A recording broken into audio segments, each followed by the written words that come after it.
Going forward, it'll be 2, that'll be 100 for sure. What a magnificent effort by Greg Blewett. Make that 100. Sensational century from James Brayshaw. And that's it. That's a great shot. Up go the arms of Matthew Hayden. That is the world record. Boys, geez, you're big. I've got this big screen and you're both big. Big personalities, big faces. Welcome to you, Bluey. I'm starting with you.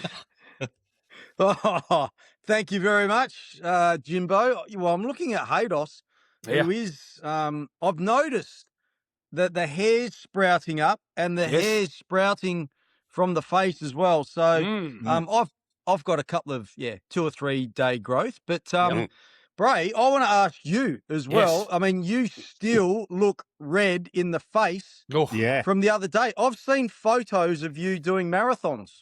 Tell me about that. Let's just wind it back a touch. I had the Port Fairy Marathon down here, and my beautiful wife is a very good runner. So she said, I want to run in the 10K part of the marathon. She didn't want to do the whole lot. And I said, all right, that's a good idea. You'll nail it, even without any training. She's just a natural runner. So I said, go on, you go and do it. And she said, well, what about you? Yeah. And I said, babe, I can't run out of sight anymore. As you know, Bluey, I was an outstanding runner when I was younger, but terrible. I've got this arthritic joint DOS in my foot. So the surgeon said, that's you done. Finished, so then, retired. But she guilted me into it. She said, it's for the community. It's for the local school. It's only $60. You just buy a bib and you can walk at the back of the field. And so I said, all right, babe, I will do that. Let's do that. So we get the main race with all the proper runners had started hours before. So they start the 10K run, DOS. I let everyone go, and I'm walking up the back with beautiful, I say this with the most kindness in my heart because they all were, beautiful old ladies. So I'm walking with 75-year-old ladies who are walking together, and that's my company, and they were brilliant. So I start walking, and I'm just tonking along, no problem at all. And then I got to the hillier part of the back of the course, and I got bored. So I'm like, well, I can't just keep walking. Mate, I've been walking forever. I'm at about the 7K mark. So I'm like, right, I'm gonna run up the hills and walk down them. And then I'm running up the hills and I'm walking down them. And that's going to give me a bit of something at the back end of the walk. So I got into the third one of those up the hill strides, blew my calf completely off the bone. What the hell? Gone. You too, absolutely gone to the point where that's it's got the little security compression bandage. Yeah, the little security blanket on it. Oh, mate, I'm telling you. And my third son, George, who refused to do it, by the way, which was poor by him. I said, what about putting a little bit back into the local community and getting your fat ass out of bed and coming and doing it with me? But he refused to. He was out walking near the course, Bluey. And it was about the 9K mark. I tried to hobble home, and with the finish line in sight, I took a left to the pharmacy, bought a compression bandage, bought some anti-inflams, bought some painkillers, and hobbled to the line to see my victorious wife, who had run 10Ks in under an hour, which is actually bloody nicely ticking along. So she was as good as I was shit. Jeez. Well, I mean, all I heard at the start of that, Blue, was that those beautiful 75-year-old women may have been giving JB a cold shoulder because he was boring the shit out of him. That's why he had to trot up and down the hills. They were like, mate, please, just for God's sake, just go ahead. I reckon they were starting to get away from him, so he had to run to catch up, and then blew the calf out. The only thing I'll say, Haydos, things happen in threes, right? So I've done the Achilles, the calf, Haydos. Please be I've careful. done my hair, so that you can go to buggery with the rest of it. So. What about this beautiful old lady, right? I'm literally walking amongst them, and they're obviously a walking group, and they were cracking ladies. Anyway, a youngster came past who I suspect was running in the marathon very slowly, and I don't blame him because it was back end. But one of the old ladies knew this young bloke sort of shuffling past, and she's like, hi, Wazza, how are you? And Wazza had the earpieces in, didn't hear a word she said, just kept going. And the old lady turned to the other old lady and said, I don't know why we bother talking to anyone anymore. They've always got earphones in. They're never listening. I was pissing myself laughing. It was entertainment just to be around these magnificent ladies. All right, let's get talking cricket. Dos, you're doing a magnificent job, by the way, of covering the World T20 Cup, and we're loving hearing you. But tell us about Australia, please. Done and dusted. So much has been spoken about back here about what was wrong and what was right, but I want to know it from you because you're actually there and you know what you're talking about. So talk to me. Yeah. Well, excuses are for losers, and that's exactly what we've been in this World Cup, losers. So I better come up with a handful of decent excuses, I guess. The obvious is that we were struck down by significant injury. We were plagued by injury. It didn't matter whether it was those that weren't on the plane or even those guys that were here. Marsh blew his nut out early doors. That's been well documented. Testicular action is something which can never be taken for granted. True. So he's gone. That made a big dent. You know, even though Josh Inglis came up the order, that made a big dent. You saw the power and the presence of a Head and Marsh combination. I mean, that's just significant. Then you had form issues. You know, so you've got Timmy David, who's, bless him, came into the series with no cricket. You know, did his hammy at the back end of the Big Bash League. So him, all your finishers. Maxi just couldn't try to on the sluggish wickets get going. And then you had Stoyne, who couldn't finish. And we carried and have been carrying Cameron Green and his situation for as long as I can remember, actually, to the point where even the last game, it was really sad. You could just sense that, and we've all been there. We've all been horribly out of confidence. And I had a career like that. Yeah. Yeah, and we all did. You know, it's just part of cricket, right? And you've got to bounce. And so his teammates were rallying around him, giving him a hug and cuddle and patting him on the backside and saying, "Come on, you'll be happy. You'll have some of this today," against Oman. So he bowled pretty nicely, but you could just tell that he's just lost. Yeah. And international cricket is a really hard place to be lost. And we were lost as a side. You could sense, you know, Smudge's disappointment, Matt Renshaw's disappointment, in spite of being, you know, the highest score up to the point where he'd been dropped. And he looked quite magnificent, actually, in the first couple of games that he played. Well, why was he dropped? Oh, I can't understand that. He was the form player in our group. Yeah, it's hard to, and this is where we get ourselves, you know, in trouble as former players, because it is hard to kind of understand, you know, where the guys are at now, and they've got their reasons, obviously, but it smacked of, rather than have all of these great finishers in our team, it's a venue of in Sri Lanka where they were based, not in India, and that's important to recognise, because I think their strategies were that they were going to coast their way into India, and then I think a lot of their finishers would have done great here in India, because it's just that sort of place. They're better batting conditions, full stop. And we saw that even in Ahmedabad in the first playoff, India and South Africa. You know, that was kind of the red hot fixture. You know, where they lost a lot of wickets, both teams, you know, through the middle.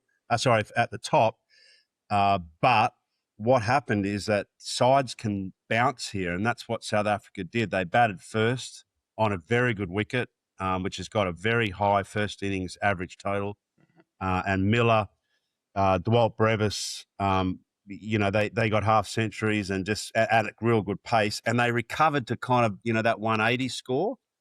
And India just failed. They failed in that middle order to do exactly the same thing. So they lost wickets early, but then they recovered. So you can do that. But in Sri Lanka, when you look at those conditions, it's bloody tough to recover. So, Bluey, for me then, hearing what the big man's saying, and how can you argue with any of that? For me, that's why Carey and Smith had to be a part of our group. And that you had to think there's a need for them to play in these early games potentially. And then when we get to the better batting conditions, we can get some power in, and we might need them for the back half potentially. But we're certainly a big chance to need them early. And when neither of those names were in the starting squad. I know Smudge came along. It just didn't look balanced right from the start. Yeah, I mean, you mentioned Alex Carey, and from the selector's point of view, if you look at Alex Carey's international T20 career, with the bat, it's pretty ordinary. It really is. So that's why they've gone with Inglis from a fair way out. So I can totally understand that. In regards to Stephen Smith, he was our best T20 player in the Big Bash towards the end of that. He was dynamite. The problem I had with Stephen Smith was, one, I definitely would have had him in my 15, especially when they replaced Short. Short went out of the 15, which was a pretty tough call on Matt Short. But then Stephen Smith comes in for the reason of starting the tournament in Sri Lanka. Now, he got pigeonholed as an opening batter. If he was going to play T20 cricket again for Australia, it had to be as an opener. I don't agree with that at all, because I think he could have played a valuable role somewhere along the line. I'm not saying he had to play every game, but there is, you tell me, and you mentioned, Greeny, who was desperately out of form, and we shouldn't just pick on him because he's not the only one. Cooper Connolly as well, Blue. These guys, tell me Stephen Smith couldn't have done a better job in the middle overs, not as a power player, but just as a good, smart player against a lot of spin bowling, and then throw in his fielding, his leadership, everything else. So I agree with Haydos. It felt to me, and we might be being really unfair on the selectors, but having said that, I mean, we've got the result. We know what the result is. So it just seemed like we didn't probably prepare enough for Sri Lanka, thinking we'll get through to India, and that's where we need all our power, which is what every other team's doing. But guess what? We're not going to India. Yeah, we've spoken a lot about the batting. From a bowling perspective, I mentioned before just how we'd lost, two guns, Hazelwood and Cummins, and obviously Stark retired. What I feel like when you come to these tournaments, and we've all been at multiple tournaments like this over the years that we played and now watching, Australia has always got X Factor players. And those X Factor players in this case probably were Maxwell, right? Adam Zampa has been such a key member of the T20 squad and has had success. Probably Cameron Green was that X Factor. I mean, he got picked up for, what was it, almost $4 million for the IPL. So obviously people think he can play, and he can play. Simple as that. He's a great talent, got unbelievable potential. But the one thing that I really felt was lacking was an element of raw pace. And in our day, it was someone, for example, like Slooney Tate. So he'd come on against the Associate Nations and bowl 155 thunderbolts, and we'd be having a drink in about an hour and 20, because they just never have seen that pace. They'd never seen or prepared for or identified with that might be a threat coming up in a World Cup. Binger was the same. Binger just had extreme pace, could reverse swing the ball, would just have that X factor with our bowling. And I also want to put this in context of where we've been as well. Prior to Pakistan, when we toured after the Ashes, this side, since in this phase of the World Cup cycle, had won 17 out of 21 games. Now, it lost its 3 ahead of this tournament in Pakistan, but we'd had the second highest winning percentage. So Australia was doing, and the selectors were doing, and the team were doing a lot of things right. But the one thing that they didn't plan for is the X factor in our bowling. And it showed in the way that we actually played, because Zampa and Ellis, they both took 4 wickets in their first game. They were basically wicketless in the next 2. And Australia, and this is how toothless we were with the ball, Australia had taken 4 wickets in 2 games ahead of their last match against Oman. So we didn't really have an X factor with the ball like we'd seen in the past. And I think someone has to take accountability for that. There has to be a change of guard so that we're not just going, oh, well, Pat's not playing or Hazelwood's not playing. And that was the same in the summer as well. We're going to have to develop cover for those guys. All right. So, Bluey, there's been a lot written back here in Australia that, this is what is coming for Australian cricket. You know, this golden run is ending. You know, this amazing, you know, the big four, we saw it in this Ashes summer. Hoff didn't play one game. Como only played one. Lino only played 1.5. Thank God Stark did what he did. You know, the young batting we've spoken a lot about on this show doesn't appear to be coming through. You've only got to look at the Sheffield Shield numbers being put up this year. You know, the highest batsman with a game to go or whatever, sitting in the 500 somewhere or whatever those numbers are. Are we buying into this? Are we worried that this is the start of what we've all feared is coming for Australian cricket? Well, yeah. I mean, I've been watching it very, very closely over the last couple of years, and there's no doubt that and that'll continue to happen. The players will play longer, right, because of recovery, and you know we're definitely getting better as athletes and working out ways to play longer. That's just not in our sport, of course. That's sort of across all sports. But we're always looking at ways where we can, you know, transition players into the side because obviously guys can't play forever. So I just wonder, and we've spoken about this sort of thing on the podcast before. I just wonder whether this is completely separate to this World Cup, of course, but I just wonder with the World Test Championship whether we just put too much focus on winning everything, whereas you might have to skip a cycle of Test match cricket because we sort of all we want to do is win every single Test match. And I know other people will say, well, you know, selection takes care of itself, but you've definitely got to, and I'm not saying they don't, but we do really have to be careful about, you know, when people are phasing their way out of the Australian side, be very smart in how we do it. And I'm not convinced we've done that well, to be honest.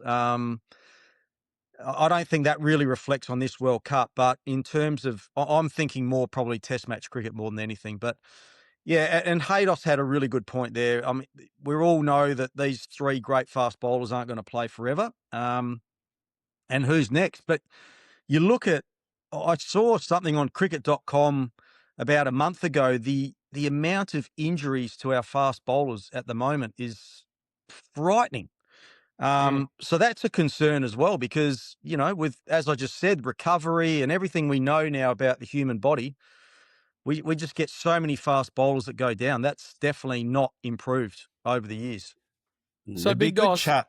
It'd be a good chat, I reckon, to get, you know, someone like Jock Campbell that does a lot of training with fast bowlers and has done so for a long time in the Australian setup. He was fitness trainer for Australia for many years, and now he's got his own training facilities. And he does do some of the best as well still. But it'd be interesting to get his actual take on that, because it's a great point that you raised, Blue. The number of injuries that are we seeing around either the formula with control of workload versus strength and recovery versus game time. I mean, you just have to look the way that Cameron Green was nursed into the summer. I don't think he'd bowled more than 10 overs ahead of, you know, him being a genuine all-rounder, which he's picked to do in the Test team. So there's a gap, I reckon, between either it's our understanding or it's our awareness of how to keep the wheels turning, or maybe this is Pandora's box question. It's maybe also about control of our assets. And this is a really red hot topic for me, because I don't see Hardik Pandya playing tournaments all over the world. He is bona fide. I'm with the BCCI and I'm playing tournaments according to what my workload will suit for my country. It's that simple. Whereas we've got a very different model. We've got a hybrid model, and we've lost control of our players. Our players, and we love how they make money. It's a really important part of their lives and their families' lives, and no one will ever judge that. However, you've got a choice to make as an athlete, and the choices that our athletes are making are to make money through going to different tournaments. And whether that's a good thing or a bad thing, I'm not the judge of that. But I do feel that there is got to be some lineage around how it is that you're going to perform for your country versus where you're going to go in franchise cricket. And is that the best, or identifying that as the best principle for your development as well? because an athlete who I think is a fine athlete, Jake Fraser-McGurk, is a great example of that. Is he just going to give way now to franchise cricket? Or is he an asset that's been developed by Cricket Australia that can be used for Cricket Australia's purposes? Because he would be an obvious choice in the actual development of our playing group as we move forward. And then the final question I have is, where are our coaching resources? Because I can tell you right now, they are not necessarily in and amongst Australian cricket. They are travelling. You know, you've got Punter who's away, you've got JL that's away, you've got Tom Moody that's away, you've got a whole bunch of players. Hads is away. You've got a whole bunch of our intellectual property, our legends, if you like, that actually aren't involved in Cricket Australia anymore. So that has to be answered too. And it has to be resourced because they have to make money. So there's a lot of questions, I reckon, boys, and how we can go about shifting the model of Australian cricket. Because at the moment, you know, especially in the short versions of the game, it is being challenged. I have in front of me now, we all have a batting focus, the three of us, because that's what we did. You two did it better than me. But we all look at batting, and I see this as our biggest issue for the next 10 years of Australian cricket. So I've got, Bluey, the Sheffield Shield numbers up to, we got two games to go in a 10-game summer, which same as it was 100 years ago.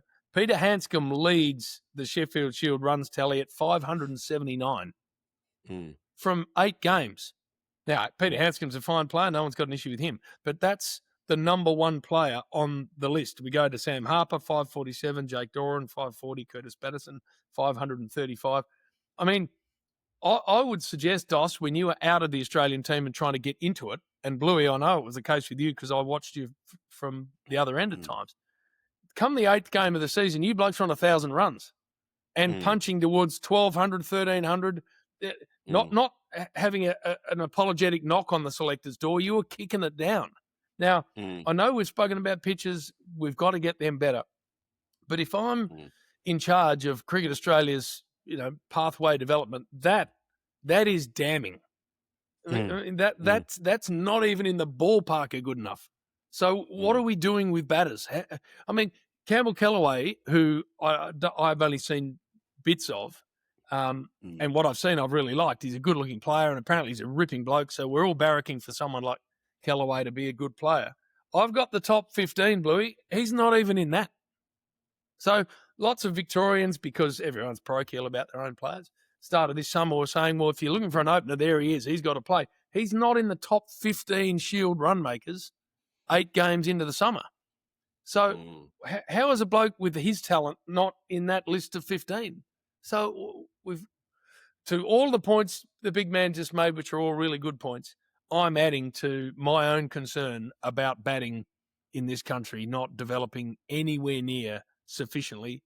And I'm as worried as hell about Heady, Kez, Smudge coming out of our top 6. And who are we putting in? Who's going in and going to succeed in a series against India or South Africa now with Marco Jansen and a really good bowling attack? Anyway, we're not going to bog ourselves down with this. Bluey, tell us about the girls. You've been following that series. Are they transitioning this magnificent team, or are you comfortable that they're going to remain at the level they've been for a decade? No, there's a slight transition at the moment. Of course, Healy going out of the side as well. She's going to come back in, I believe, for the ODIs and then the Test match, but she didn't partake in the 3-match T20 series that India won in Adelaide the other night. So they won 2-1. They won in Sydney, lost in Canberra, and then India won that final game in Adelaide fairly easily. There was a bit like the Indian men team. They've got some bloody talent in that women's team. I'll tell you what, especially in their batting. Very skillful spinners as well.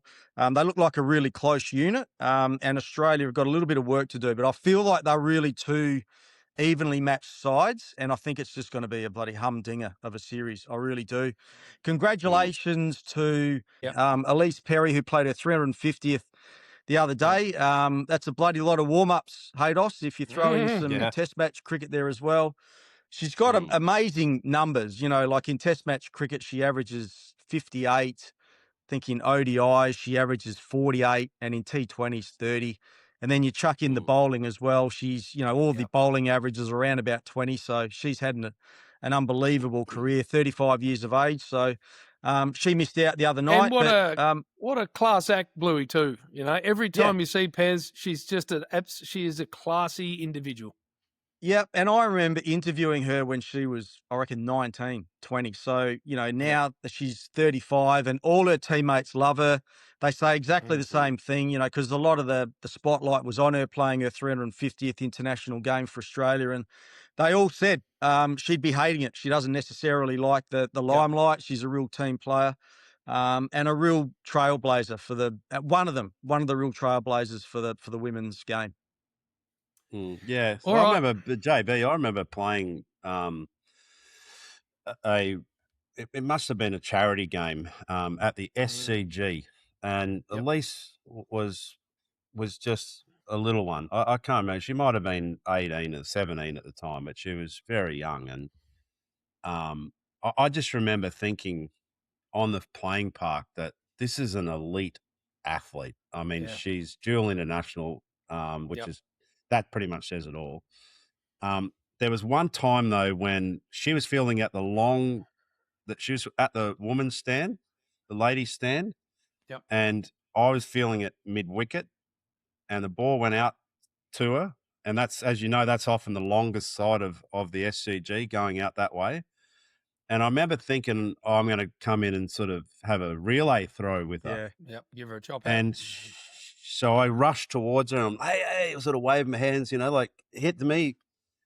And I just remember this ball going rocket-like over my right shoulder to Slink Embry, I think was the keeper, and just thinking, holy, like that is an athlete right there. That's a decent arm. And even more recently during the World Cup when I was coaching Pakistan, we went to that new academy at the New South Wales, New South Wales cricket, and she was there lifting weights, which would embarrass Bluey on her legs. Hey, easy. Not much. She wasn't lifting much. And as for you, JB, she was doing calf raises.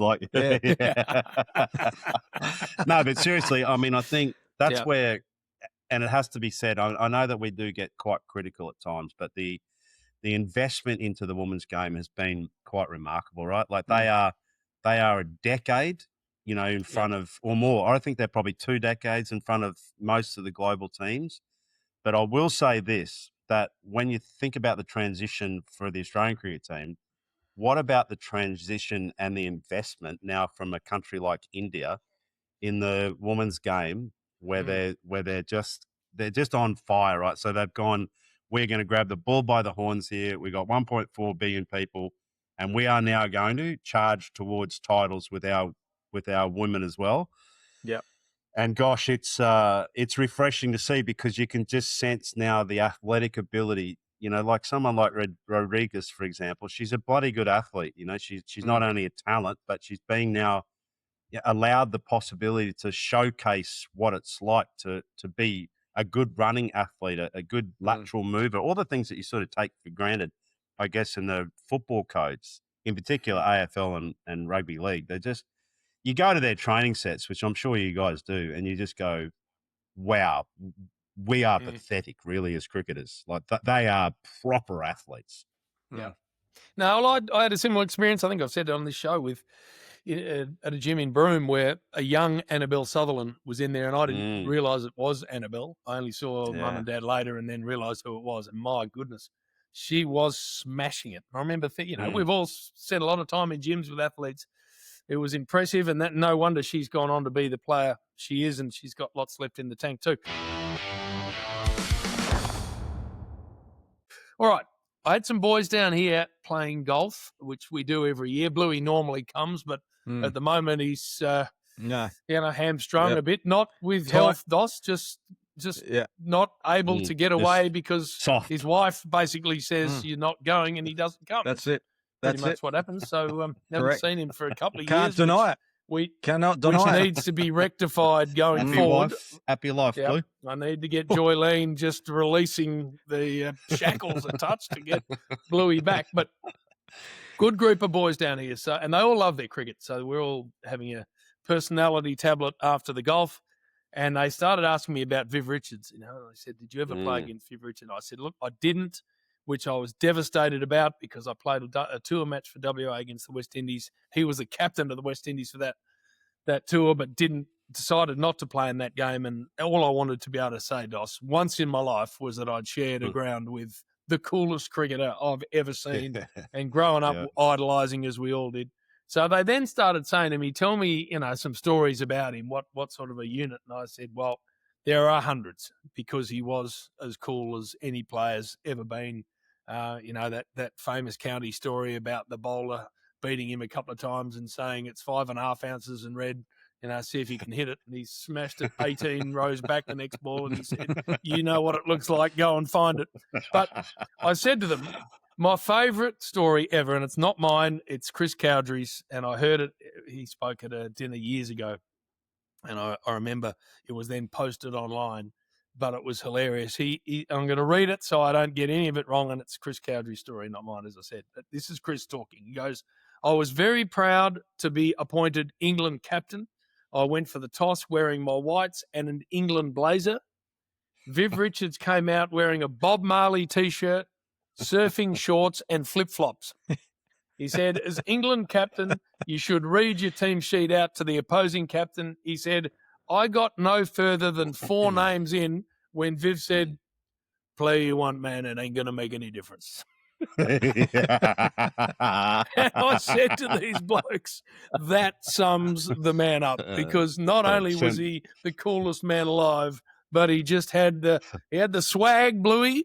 He had the charisma and the swagger that I've never seen from another cricketer before or since. No. Well, and what a player! And we were just talking. What a generation! About, what's that? What a generation! Yeah, I know. And we're talking about athletes, and they were, in terms of cricket, they were so far ahead of everyone else. I mean, you look at that team through, the 80s, and all of them looked like they could have gone to the Olympics and ran, 100 metres, 200 metres, 400 metres, whatever you want. They were just power athletes. I remember, actually, you might be able to tell this story better, JB, but I remember when the Packer days, right? And then the West Indies had those shocking outfits. They were basically pink. And they used to love touring Australia. But I remember it was towards the end of a very close game, and they panned to the West Indies change rooms, and in the viewing area there was about 8 or 9 players that weren't out in the field, but there was also about 3 or 4 blondes sitting in the viewing area. Yes, that's right. With the team. Enjoying the fruits of their labour, were they? That's right. That's right. Yeah. But I reckon that was at Waverley, and Wayne Daniel hit the last ball, Mick Malone for 6 to win the game, and pandemonium broke out in the players' room. Jeez. Viewing area, and there were 3 women to back. Yeah. Who probably shouldn't have been in there, but they just didn't care. Probably shouldn't have been in there. I think what it does probably do is we should address the elephant in the room as well, because let's face it, the undies are rather full. Goodness me. What about yesterday? I'm here in Mumbai covering the match West Indies and Zimbabwe. And I was doing a gym set in the afternoon with big Carlos Brathwaite. And then it got to the time where we, both finished, and we went back into the little changing area, and we're all getting unchanged, having a shower, and I just thought, oh dear, I might have to make a little excuse here and just toddle on upstairs and have a shower, because I dare say that a baby's arm holding an apple might have been the scenario. Just nipping one back in between leg stump. Well, I don't think anyone's going to deny you that, big man. But getting back to Viv, the other thing I loved hearing about, Bluey, because obviously it was before any of our time. And Rod Marsh used to talk about this all the time, was the intense rivalry between Dennis Lillee and Viv Richards. But they really didn't like each other at all when they played because, firstly, they were both champions, and secondly, both ridiculously competitive. And so two alpha male, prior to the line, in the same area, just literally going. And I think Dennis got him out 9 times in regarded international cricket. So I don't know how many times in World Series cricket as well. And literally, Bacchus always used to say, when Viv came to the crease, Dennis just nostrils flared. He wanted the ball, and it was just like mano a mano. And then Viv just, packing the handle and the chewy and just going after him. And it was the game, even if at that stage you couldn't imagine Test cricket going up a notch, Greg Chappell, they all talk about it. When Dennis and Viv went head to head, the game just went into Formula One sort of overdrive, and I love that shit. I love when two greats don't necessarily get on, and what you see is what we then saw. Yeah, well, our generation, it was McGrath and Lara or Warney and Tendulkar. Or even just more recently when I think back to it, because sometimes we get very nostalgic as older players or former players. It's Sammy Constance against Jasprit Bumrah. I mean, that was a sort of excitement and anticipation that we all had as kids when we were watching that unbelievable generation of West Indies cricket. And the courage as well, by the way, of our Australian batting lineup, which got knocked over, but no helmets, no rules on bounces, no rules on time. So the West Indies would strategically bowl 60 overs in a day, with their 4 incredible quicks of Holding, Croft, Garner, Marshall. I mean, can you imagine that attack?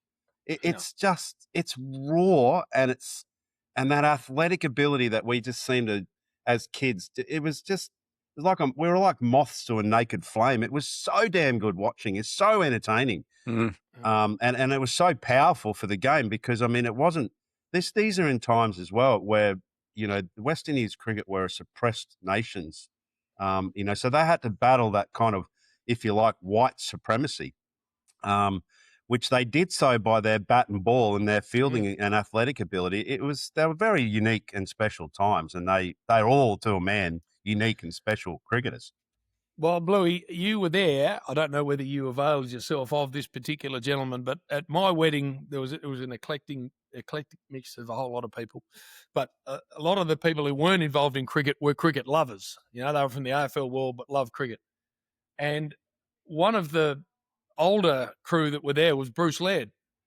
And when the footy boys who love cricket realised that was Stumpy, because he doesn't look that much different to when he played, actually, Stump, but he's such an unassuming, beautifully humble man. He and Laurie were there with all the old boys, and they just got over to him, Bluey, and for an hour they were just picking his brains about World Series cricket and then facing the West Indies and what the hell was it like because he made a Super Test 100 in the West Indies. And they realised that they had cricket royalty in their midst without even knowing it. Yep. And that era, the other one, I suppose, too, Bray, was Kim Hughes as well. Like he copped the West Indies a lot as well and had a great record against them. And that I was at the Adelaide Oval when it came down to the wire when, it was Courtney Walsh came in and it took the grill of Craig McDermott to lose that game in Adelaide. Yes. And that was where Alan Border, threw the ball down or threw the ball through one of the walls. And, Alan Border, like just so much cricket against the West Indies and had such a great record. So, but I grew up watching Viv Richards and the as you said, the chewy and the swagger and the the cap and, just brilliant. I also remember, Babsy Boone getting completely worked over by Malcolm Marshall as well. I think he went 3 outswingers in a row at about 145 clicks, and then he came in and bowled the big outswinger, and Booney just shoulder and arms, and off stump flying. They were brilliant and brilliantly led by, Clive Lloyd, but then also Sir Viv Richards, who I've gotten to know over the years as well. And he's a bloody good man. What a cricketer. Well, and just finishing on that, Greg Chappell, Dos. I always make a case for him, as much as I love Punter and everyone else being our best batsman outside of the great Don Bradman. Now Smudge is moving forward comfortably into that space. But I think Greg Chappell, something like 5 of his last 7 Test summers were against the West Indies. And he ended up averaging 54, batting 4. He never went down into the Qantas club. He stayed, in the top 4. There's awesome vision. If you want to check it out, all of our family members, of him making 100 at the Gabba against the West Indies. I reckon it was late 70s, early 80s. And just what a supreme batsman. One of the great blokes. First time I've ever seen the ramp shot being played. In that innings. Yeah, he used to play it often, didn't he, right? But I suppose the thing is, it made such perfect sense because he was getting so much short pitch bowling that he had to find a way to score. So, how he just used to so easily sort of give the hello. And of course, on a wicket like the Gabba, and in those days, it was a seriously fast and bouncy wicket as well. And we copped it as kids as well. It was a beauty. But yeah, effortless grace, timing. I mean, he was a beautiful running athlete. He was not a power athlete. He was more of the Greg Blewett mold. But he was just such a timeless player. And if our listeners do get a chance to go back and have a look at Greg, it's definitely worthwhile. Yeah. Beautiful. They're very classy individuals. And I don't reckon you were playing this day, Bluey, but he was, if not the greatest catcher Australia's ever produced, he was in the top 1 or 2. Rod Marsh said he played 80-odd tests with him and never saw him drop a catch. And we were playing golf at Royal Adelaide, Peter McIntyre, Tim Nielsen, myself, and Greg Chappell. And Macca, Bluey, is fair to say, is a scrubby golfer. Is that fair? Shocker. Yeah. So, and beautiful bunkers at Royal Adelaide, and Macca's in there, and he's trying to get out, and he's having no luck. And Vin, GC, and myself are standing on the green. And after about his 4th attempt to get this ball out of the bunker, Macca has taken a driver swing, like an almighty swing. And I reckon he hit the golf ball halfway up. And Dos, it came like an Exocet missile out of this bunker and would have carried another 150 metres. And if it was going straight at us, it would have bloody taken your eye out. Anyway, it came to Greg's right, about half a metre to his right, and he's just gone...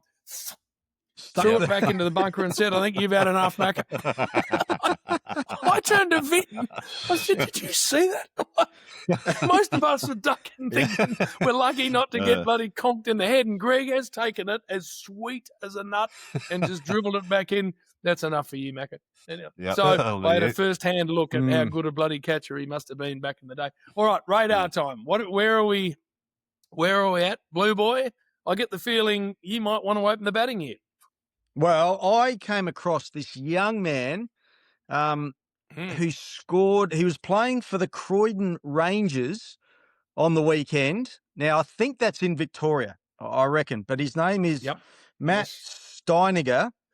This young man went into, it was a bit of a rearguard performance. So he was trying to prevent his team from getting done outright. Opened the batting. He faced 97 deliveries and was dismissed for a duck. Zero off of 97 deliveries, which was unbelievable.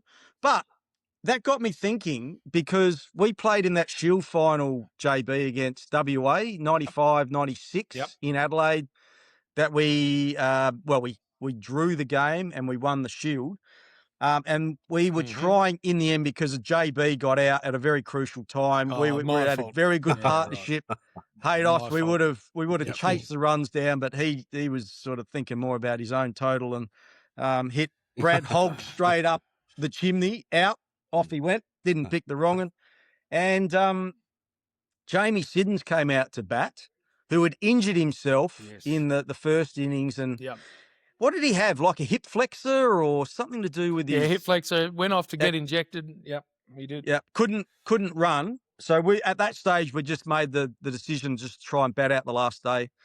And Jamie Siddons faced 134 deliveries for 4 runs. Yes. In that particular innings. Yeah, and that 4 was a forward defence, and it just rocketed off, came out the middle of the bat and went through the covers for 4 somehow. The young fella, Matt Steiniger, pretty good job, but I think actually Jamie Siddons trumps him, 134 for 4 runs. Yeah. And he did not deserve that record either, Mucha. There's never been a more attacking batsman than him. So it wouldn't sit comfortably with him. All right, Radar, Big Doss? Radar is probably it's an obvious one for me at the moment because I am over at the World Cup.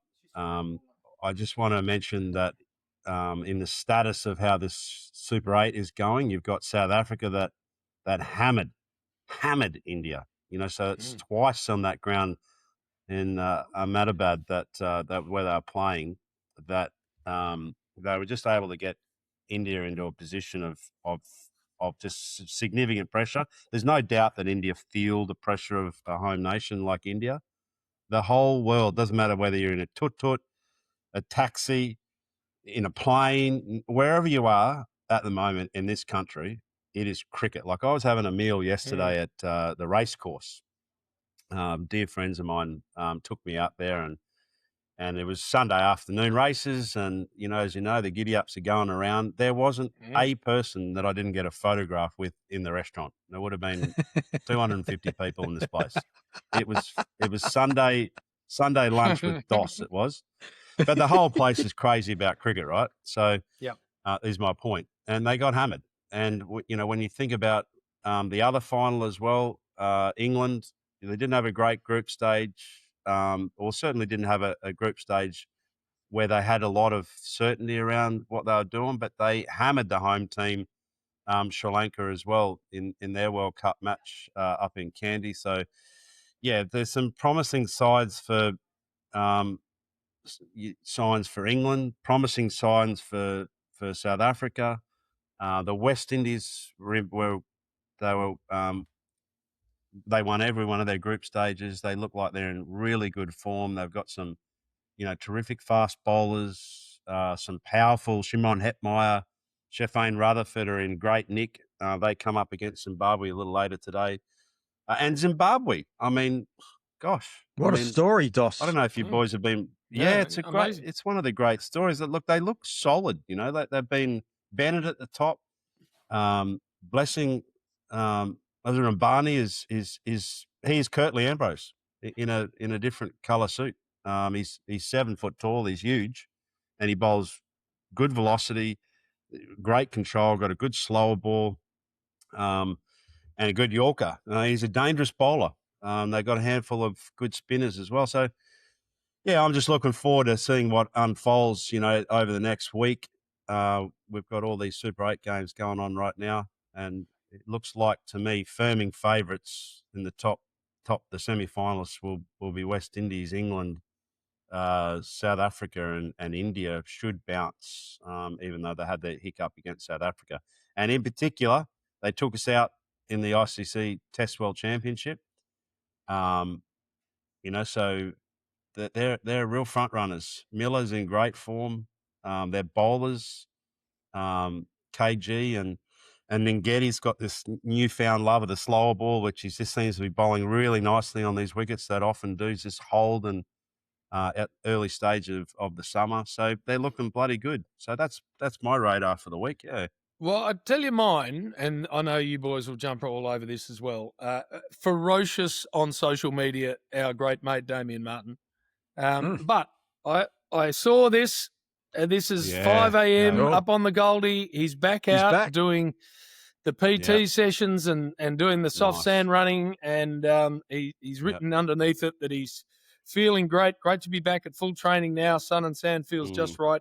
Don't realise what you miss until it's gone. So, Marto, a group radar from us that is warming all of our hearts to see you back up on the Goldie doing what you love doing, which is getting up and getting into it.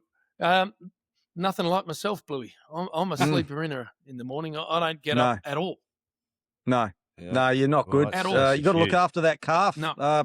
Have to probably steer clear of the alcohol while you're injured, James. No alcohol, plenty of ice. Don't have any.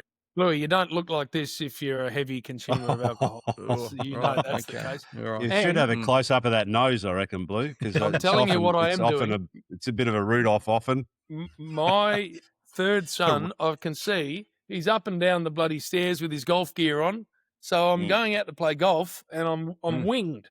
So I'm going to have to get a cart and do what you refuse to do, Bluey, and that's get around your mates and family and play golf. That's what I'm doing. Right. Okay. All right. Drive-bys everywhere. Yep. You're an expert, by the way. Hey, Dos, good luck. Keep going, doing the great job you're doing with the broadcasting. We can't wait to hear your dulcet tones attached to not only the Super 8s, but then the finals and the big final. Yeah, no worries. Thanks, fellas. All right. And Bluey, what are you up to? What's the rest of your day look like? What am I up to? We got cricket tonight for my boys, so pick the boys up for school. Kensies? Go for Kensington tonight against Sturt. Yes, good.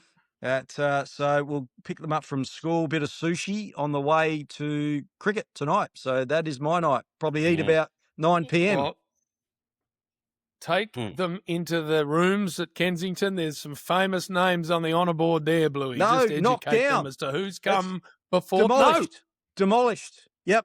And I saw, just before it was demolished, I saw a photo of you. There was about 5 people just stomping up and down on one of your photos. Just not cool, but I tried to get them off, and then I finished it off while I was there. But, did you? I was going to say, you could say to the young fellas, there's, when they talk about the highest run scorers at that amazing club, there's 2 with the first 3 letters, BRA. Yeah. So you could, maybe head down that path with them, Bluey. No, gone. Those Do you know, pub rooms? Sir Donald Bradman, all BS aside, Sir Donald the leading run scorer for Kensington in the comp over in Adelaide, Dos, wins that award with aggregate. So you've got to make the most runs in first grade for the year to win the batting award for Kensington. I think Sir Donald Bradman won it twice, both times playing 2 games. So he played the first 2 games of the summer and didn't play again. And won the batting trophy twice. I reckon he made 200 in both innings, and so his 400 was enough for him to win twice. Which, thank you. That'll do. Hey, go well, big man. Lots of love your way. Bluey, have a great time. We'll see you very, very soon. And by the way, check us out on Instagram and become a family member by following us on there. Get the podcast wherever you enjoy your podcast. Then, of course, YouTube. Subscribe and become an all-over Bar the Cricket family member. We'll see you soon.